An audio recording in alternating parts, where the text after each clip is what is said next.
Welcome to Skin Sync, the official podcast of Elevate-Derm Alliance, your trusted source for the latest in dermatology for PAs and NPs.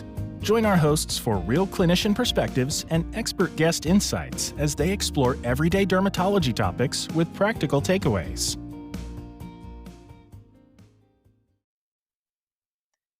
Welcome to the next episode of the Skin Sync podcast. My name is Shanna Moranti, and I'm a dermatology PA from Naples, Florida. And I'm Buccinita, dermatology PA from the Atlanta, Georgia area. Today, we are going to be diving into social media in dermatology. And Bucci, I am so excited to kind of dive into this topic with you because we are both a little bit of the kind of novices when it comes to social media. I know you've been really kind of dialed into LinkedIn for a very long time, but I was very anti-social media for the last 2+ decades. And I am very, very new to this. So I need all of the advice and all of the suggestions. And I think PAs and NPs in dermatology need to know a little bit about kind of like what we can learn from social media, what patients are learning from social media, and how we can truly be the educated skin influencers out there so that we can hopefully steer our patients in the right direction. Yeah, so Shanna, I have been on social media for quite a while, mostly as a Instagram stalker. So I like to hover in people's profiles and see what's going on, but I was never really active myself up until the past year when I decided to kind of get my feet wet with social media. I've definitely been much more active on LinkedIn with my professional accomplishments these last couple years, and there is a lot that comes with this. And so I think as a consumer, I definitely have seen a lot of the impact of social media, and so we're going to kind of dive into that a little bit too. And I want to really spend some time talking about some of the really positive opportunities that come with social media, but of course some of the challenges that come with it as well. Great, let's go. So let's talk about kind of some of the role of social media right now, right? So I would say when I started clinic 15 years ago, that wasn't really a thing. We had Google, we could research things, but we didn't have AI, we didn't have social media. There was really no way for patients to come in with information from these influencers, right? And I So think that true. has shifted tremendously over these last few years where oftentimes it's the influencers giving patients advice and we're having to kind of sometimes either confirm that it's accurate or, myth bust, right? Right. I feel like we were competing with Dr. Google for like a good 10 years, and now we are competing with, Dr. XYZ LMNOP, not even doctor. Not And, even and most doctor. of them do not have any training whatsoever. Most of them are younger than my own children, yet they are influencing the majority of my patients out there. So tell me more. Tell me what we are up against here.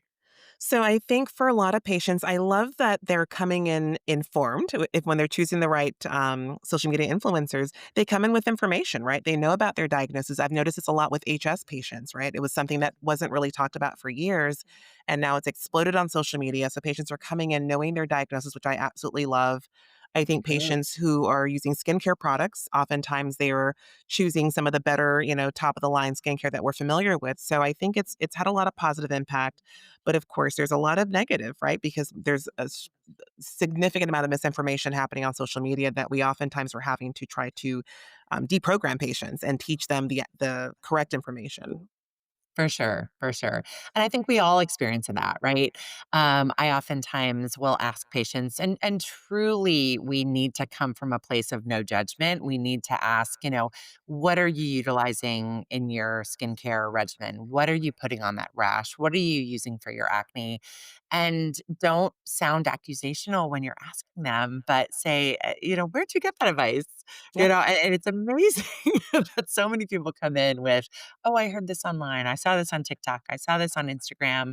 I heard this, from a friend who sent it to me via a social media platform. And very little of it has medical basis. I do agree with you, though. I do love the educational piece of it. And I do love that patients are getting educated on skin conditions and are coming in somewhat informed. Right. I think for a lot of patients, just like you mentioned, there's a lot to really unpack. So, for example, I had one patient recently. She had acne and rosacea. We got her well controlled with spironolactone and some topical therapy. She was doing great. And then maybe 3 months later, she came back having a pretty terrible flare. And so I always like to find out the whys, right? Like, why would this happen all of a sudden? I was digging into the skincare history and any medical changes and stress and all of that. And she's like, "Oh, well, what about beef tallow?" I was like, "What about beef tallow?" It's like, "Well, I've started using that." I'm like, "Well, why did you start doing that?" And so I think she wanted moisture and hydration, and that was the culprit. Her acne had gotten significantly worse because someone on social media told her to put beef tallow on her face. And I Right. think we've seen this quite a bit in the past. Stale mucin was a popular one, slugging was Yes. a big thing for a long time, Yes. glass skin. So there's all these trends that we are seeing, and unless you're asking the questions, you're not gonna find out that your patients are doing these things. So make sure that you're kinda digging a little deep when you're, investigating these issues.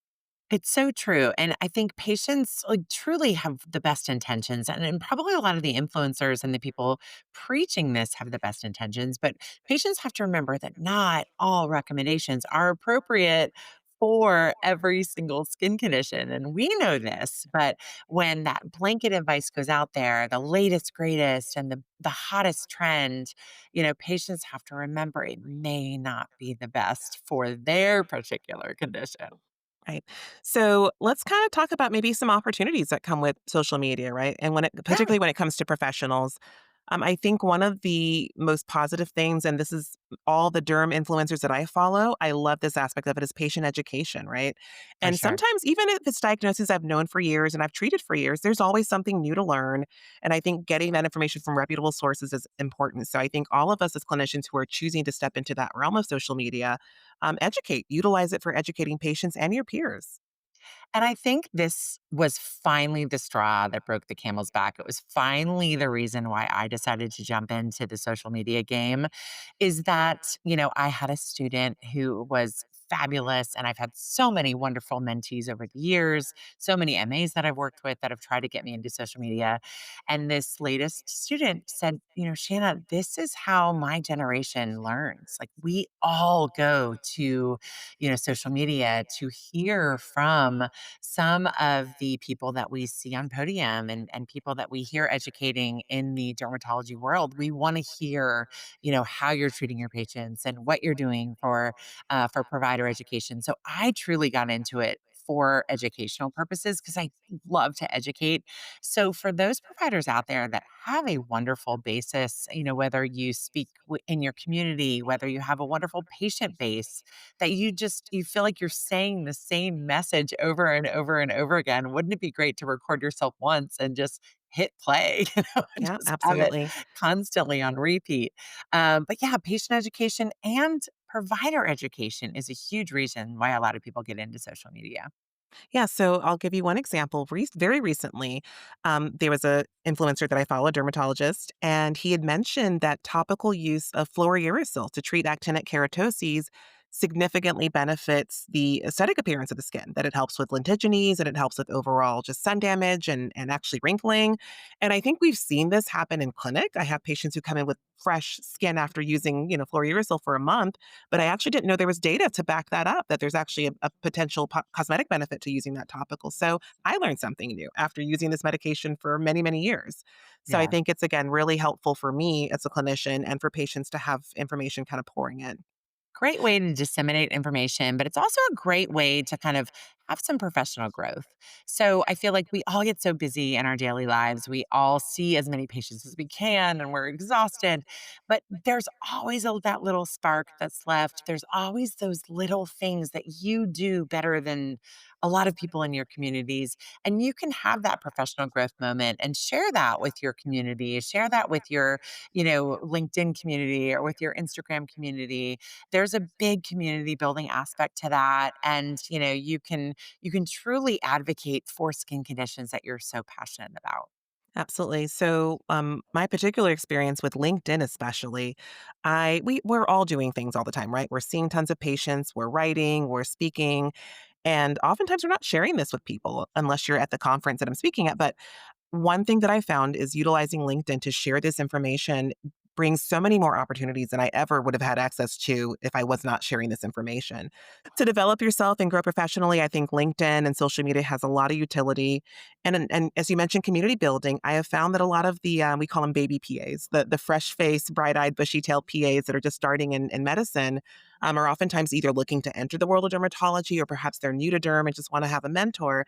A lot of them have reached out, even students that are looking for rotations. And so, again, trying to grow your community, offer mentorship, and just share information. I think it's got a lot of power, utilizing social media. That's such great advice. So, okay, I need some advice. How can we do this well? Like what are best practices? How can the APPs out there that really have a lot of knowledge to share and information to share and things that they do in their practice that work so well in their community, how can we get it out there? Like what do we need to do? So I think one of the things that patients really enjoy, and personally as a consumer, again, that I really love, is when I find a clinician that's just really authentic, when they're telling me information that maybe that's very accurate and has evidence, but it's not scripted. They're not reading off of a sheet of paper. I think that really kind of connects you with your patient and your overall following. I think being able to unteach these myths, kind of be the myth buster. I love those social media influencers who oftentimes will post a video that is sharing blatantly wrong information, and they share their Yeah. kind of their take on it, right? They kind of go over why this is wrong and what you should do differently. So I think that's really helpful as well. I love that so much, and I'm just starting to scratch the surface of that. I think there's so many myths that need to be busted, and there's so many, misconceptions out there. So I am so excited for all of the future kind of like myth busters and skin busters to come. And I think really being consistent, I struggle with this one a little bit, but I think really if you're going to be on social media, if you're going to try to share information, be consistent with it. Really try to post regularly. I know some people will have a whole schedule where they'll line up a few posts and kind of release them one at a time throughout the week, but really having some consistency and then always maintaining your professionalism. Where at the end of the day, we have licenses, right? We have medical licenses that we have to protect. We have patient information we have to protect. So remembering that you are a clinician first, you want to make sure that you're following the rules of HIPAA and that you are providing accurate information to your followers. So true. And just remember, like, if you're not such a schedule junkie, like AI can help you with this kind of stuff. So AI could set up a schedule for you. You can put things or set things forward on your future calendar, set reminders to yourself, like, hey, what awareness month is it? Let's talk about that. Like, let's talk about, you know, things that are hot in social media this month or this week or whatever it is. So speak to the masses, but also speak to your local community. So if there's something that you're getting asked about a lot in clinic, it's on a lot of people's minds. So maybe a lot of people want to know your answers. And like you said, always give those disclaimers. Always remember you're a medical professional first. And remember that not all advice is going to be pertinent for all patients. So if you are speaking from a place of truly good intention and giving medical advice, make sure you put those little disclaimers at the end of your advice, make sure you talk to your healthcare provider. All those things are always just good information to provide because patients are going to hear this stuff and they need to hear it from us first. Right. And I think another thing is when you're approaching these conversations with patients, even if you're not a social media star, right? I think it's important to know what's trending and know what's out there so you can kind of be equipped with the tools to fight back, to deprogram patients when they come in with this information. And because oftentimes, if you don't do that, it's going to lengthen your visits. It's going to complicate the treatment regimens. And oftentimes, patients will come in with these really unrealistic expectations because of things that they're seeing on social media. So I think it's really important that you, as a clinician, be able to kind of reel that in. It's going to take more time. It's really changed how we practice. But I think it's important that we continue to, again, be that pillar, that central person that can, really bring authenticity to something. Right. So let's talk about misinformation. How to address it without sounding confrontational, how to debunk these myths without putting down influencers that have tens of thousands, hundreds of thousands of viewers. How do we professionally debunk this misinformation? I think one of the best things that we can do as clinicians is really lead with evidence, right? All of us practice with evidence based medicine. And I think it's important to share that with our patients without being judgmental. So it's a really delicate conversation. One example is I've had several patients recently who are not wanting to wear sunscreen. They're seeing information on social media telling them that sunscreen is dangerous or potentially carcinogenic. And they're, choosing to use coconut oil or beef tallow as their sun protection. And I think finding some kind of balance. Well, I understand that, you have concerns about sunscreen. If you're looking for one of the safest options as far as sunscreens goes, choose a zinc oxide, choose a mineral sunscreen that it's not going to be absorbed into the skin. I think really giving them alternatives that are still safe and that are still natural, that aren't going to be potentially harmful to them is really important.